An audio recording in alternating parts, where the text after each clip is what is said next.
Funding for Georgia Outdoors has been made possible in part by grants from the Georgia Natural Resources Foundation, from the Imlay Foundation, and from viewers like you.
We're going to visit a few forests on this show, not the Blue Ridge or the Smoky Mountains. I'm talking about urban forests.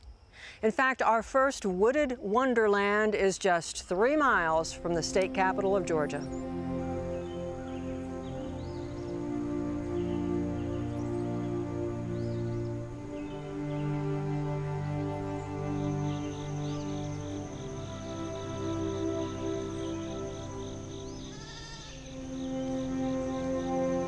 I dare say you were not expecting sheep.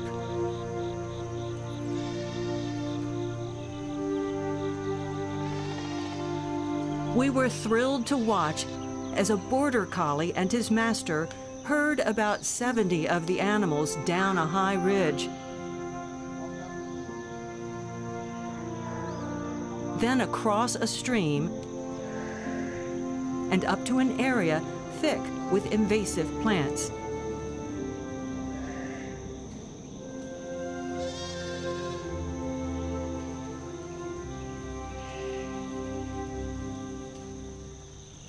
Once they reach that persistent privet and kudzu, it's like a kid finding a bag of candy hidden behind a rock.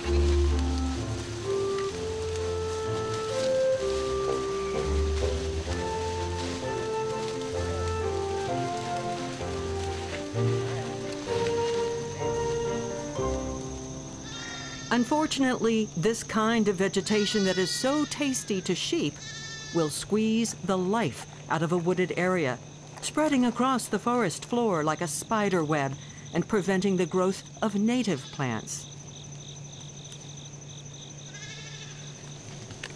This is an urban forest, which is simply a densely wooded area in a city. Greg Levine with Trees Atlanta says there are many of these undiscovered jewels within a few miles of downtown Atlanta. This is Chosewood Park, just south of Grant Park, and people don't know it exists for the most part. It's a beautiful woodland. We've got large white oaks, tulip poplar, southern red oaks. Some of them are 36, 42 inches in diameter. It's a pretty large tree. Some areas that have actually nice understory as well. Really beautiful woodlands, but there are snippets of this all around the outside of Atlanta. We've got really wonderful places that people wouldn't imagine would be within miles of downtown, or literally a mile and a half.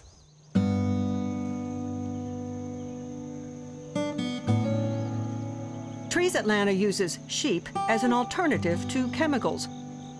But these plants are so pervasive that they continue to come back despite being chewed to the ground. It will take at least 5 years to really get the invasives under control. These woodlands were so invaded by kudzu and privet that they weren't usable by people, and also not really usable by nature either, because all these plants were invasive exotic plants. So obviously it becomes less valuable to the neighborhood. The neighborhood doesn't use it anymore, and it turns from an asset to something that they're actually scared of.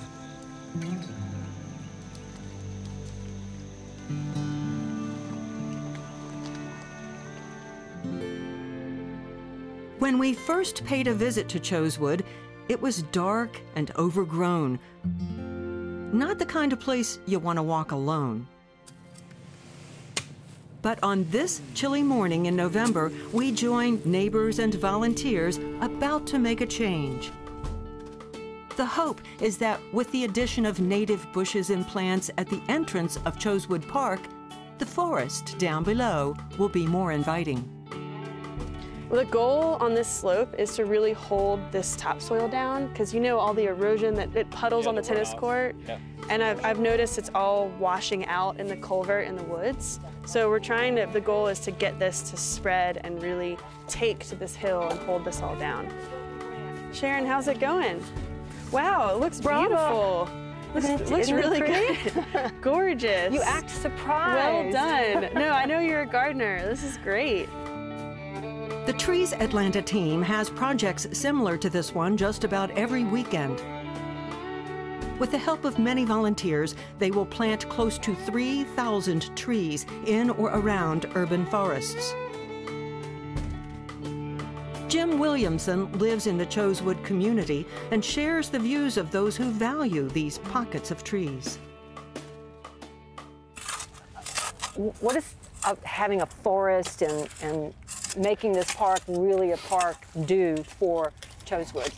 Well, I think it does a lot of things, not just for the neighborhood, but also for the surrounding areas, in that green spaces are hard to come by, they're hard to create, but when you have one, or you can expand on one, I think that offers a lot of benefits for the quality of life and the ability to have a greater sense of community, and also placemaking, where you're creating things for people to go and visit and make your neighborhood more walkable, and in that, more sustainable.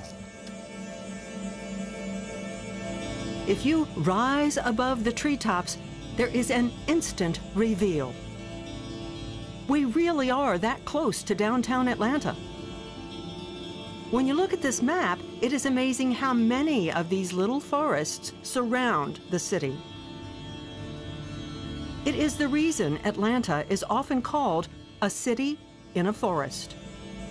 Close to 48% of Atlanta is covered by a canopy of trees. So a lot of what we need to start doing is becoming active and seeing what our city is going to be like in that 20 years and making sure that one of the major components is adding people, but it's also preserving our forest at somewhere near 48% canopy. We're going to have good planning, creativity, and community involvement and support to make that happen. Case in point, community involvement is the only reason Olmsted Linear Park is still here. Built in 1905, this string of pastoral woodlands would have been destroyed by plans to build a freeway from downtown Atlanta to Stone Mountain. George Ikes is the park director and one of the many people who are passionate about this land. They wanted to put an interstate right through the middle of the parks, and the neighborhood and people that were interested in saving the parks actually were able to stop that, which was amazing. This was in the 60s, and without people getting involved and being interested in saving parks, we'd have had an interstate running right through where you were driving today. Many of those who attend the festivals and events at this park may not even know about that battle to save Olmsted. It lasted 30 years. Today, the park is an icon, a symbol of what an urban forest should be. It is well maintained by volunteers from the surrounding neighborhoods. There are actually 6 segments to the linear park, allowing visitors to take a quick break or walk deep into the woods, where about 6,000 feet of pathways lead to peace and quiet.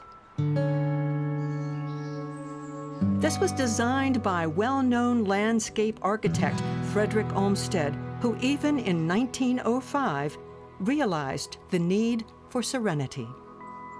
I think it's so important to get away from the hubbub, and this park was designed sort of to keep the traffic noise at a level so you feel that you're not right next to a major highway. I think it rejuvenates people when they're out here and gives them a chance to not think about their problems and what's going on at the office and that kind of thing.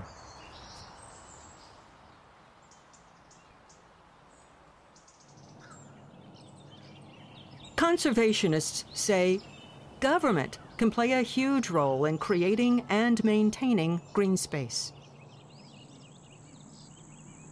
Good planning is what led to perhaps the most unique forest in the metro area.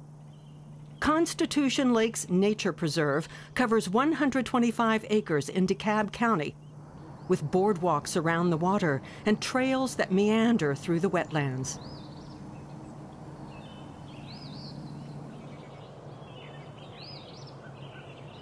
This used to be a brick factory. The lakes are old excavation sites. Workers dug clay out of here to make the bricks. But look at it now.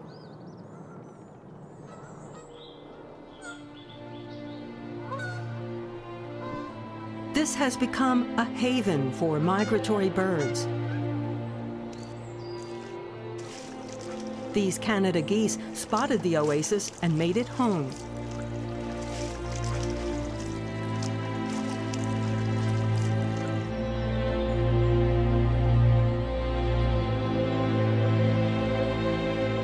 If you love nature's babies, grab some binoculars because this is the place to be.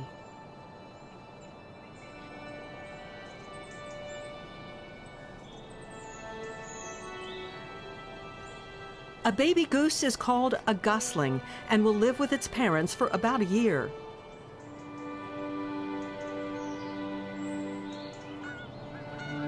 Geese travel in flocks and break off in pairs when the breeding process begins. They mate for life. If one is injured or dying, the partner will remain by its side, even if the flock leaves for winter migration.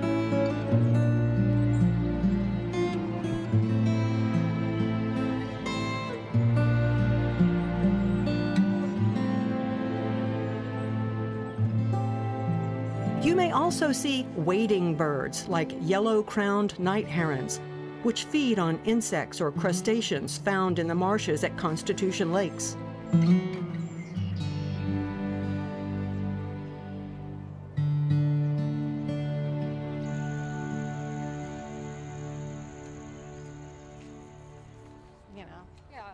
Joy Carter with the Audubon Society is a regular visitor. Anytime somebody says, you want to go to Constitution Lakes, or I can say, hey, do you want to go? I'm here. Yeah. It's just such an amazing hidden gem. I know. People, like you say, people don't believe that it's here. I didn't believe it. When somebody said, no, there are like weird art formations, the Doll's Head Trail, and I went, yeah, right. But the birds are amazing. They're everywhere. Yeah.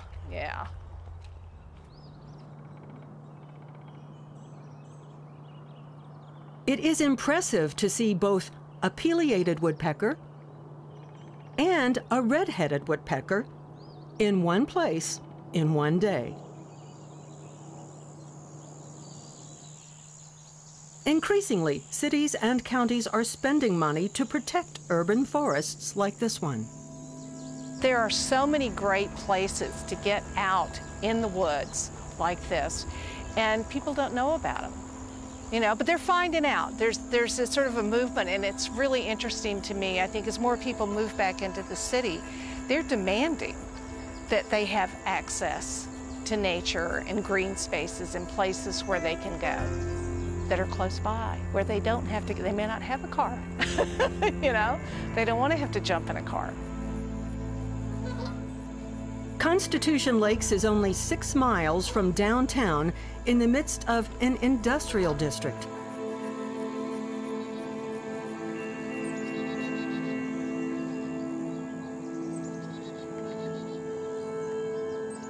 The preserve includes what is arguably the quirkiest nature walk on the East Coast, Doll's Head Trail.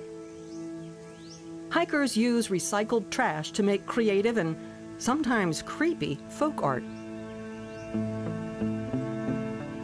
You may be startled by the unexpected head in a TV set,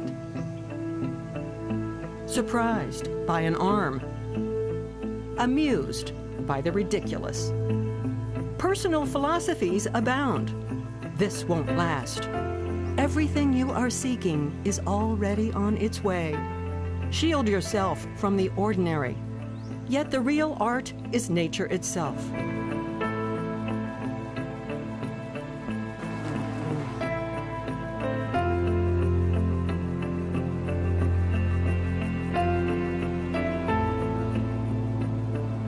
As the sun sets, airplanes make their approach to Atlanta behind the silhouette of a great horned owl.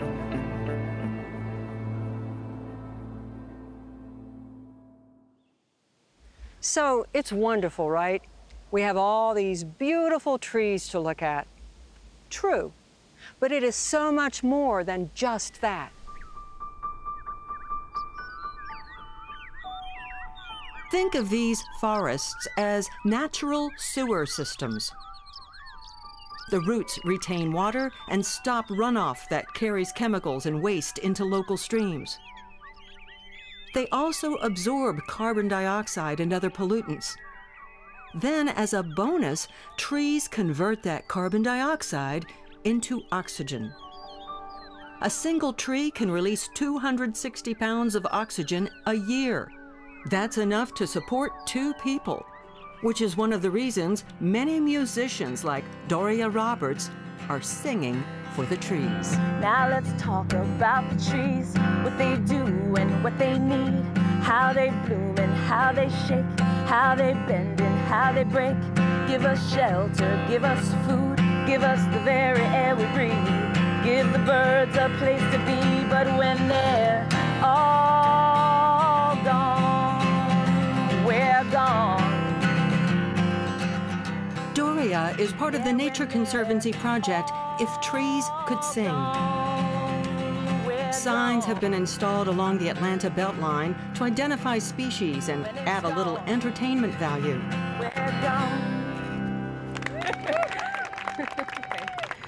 Thank you. Conservancy spokesperson Sherry Crawley says it's an innovative way of reaching people who may ordinarily walk by a tree without giving it much thought. If Trees Could Sing is an interactive program. It features videos of well-known musicians like Amy Grant, Chuck Leavell, Taylor Hicks. These musicians talk about their favorite tree species. Here on the Beltline Arboretum, we've installed signs on those specific trees like pecans and magnolia trees. Visitors to the Beltline will be able to see those signs and use their smartphones to text to a number and then view those videos right there on the spot. Now, I grew up in the woods of Alabama, and those years amongst the pines have shaped my love for this landscape. Unfortunately, we have loved the longleaf pine almost to death.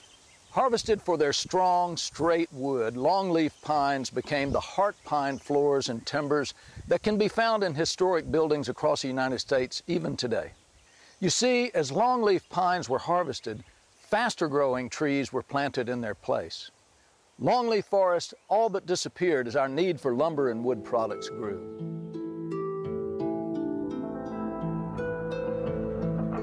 One of the reasons so many organizations sing the virtue of trees is that an increasing number of them are being cut down to make way for development. It is a statewide issue, even in picturesque little towns like Jefferson, located about an hour north of Atlanta.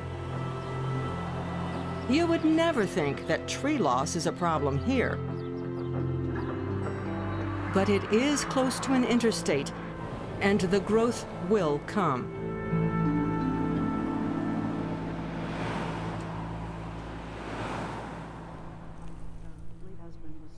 City arborist Susan Russell and Seth Hawkins with the Georgia Forestry Commission argue no forests are safe without laws in place to protect them.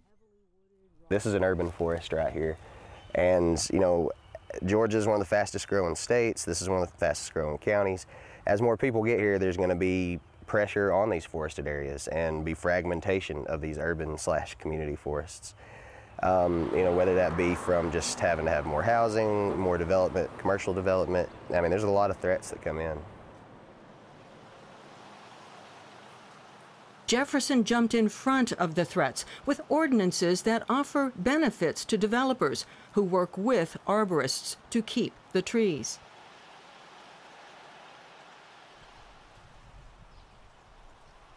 Meanwhile, the Atlanta metro area is at a crossroads. The concern is that ever-increasing development will replace the canopy of leaves with concrete. We have to step back as an organization and be more strategic about how we bring the community together. And I say community, I mean everyone from development community to elected officials to get on board on knowing and admitting that there is a value to our forest, and then come together and figure out a way to protect it while we still grow and become the biggest city in the South. And there's a way to do it, and people are plenty smart to make it happen. It's just getting people on the same page, having discussions, arguing over it, and figuring out solutions. We figure out solutions to almost everything. So there's no reason why we can't plan Atlanta around our forest and with our forest. At least for now, Atlanta is still a city in the trees. You can just about throw a rock in any direction and hit an urban forest. Imagine sitting here on a hot summer day. Looks a bit like North Georgia.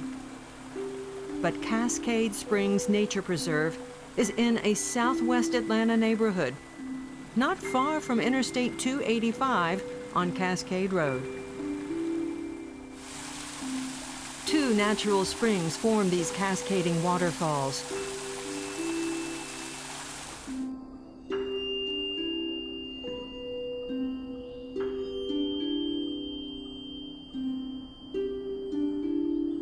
There was a small resort here in the early 1900s. The owner claimed these waters would cure just about anything. All that remains now is a stone spring house and, of course, the water.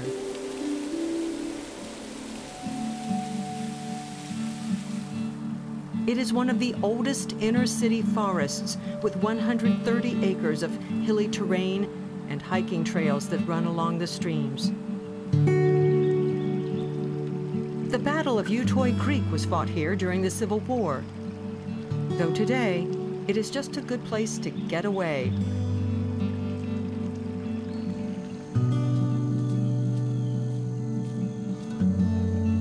Another urban forest is in the upscale Morningside neighborhood.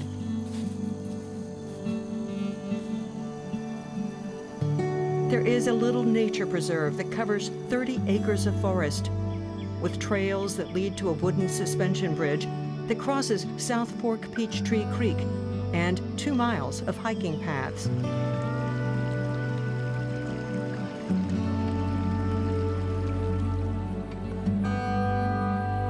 The Kirkwood community is home to 5 public parks. Like so many urban forests, Kirkwood brings neighbors together as they work to keep invasive species out and expand the land use for more trails and gardens.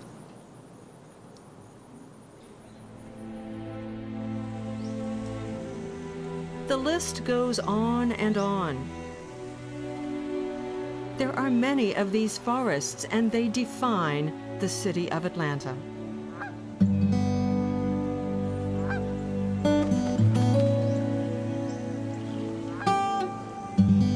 In the book, A Man in Full, well-known author Tom Wolfe wrote, "Since Atlanta was not a port and was in fact far inland, the trees stretched on in every direction. They were Atlanta's greatest natural resource, those trees were. People loved to live beneath them." It's easy to take things for granted when you see them every day, like all those little forests that soften the edges of our cities. But awareness is growing. Thanks to many organizations, those pockets of trees are finally getting the attention they deserve. I'm Sharon Collins. We'll see you next time.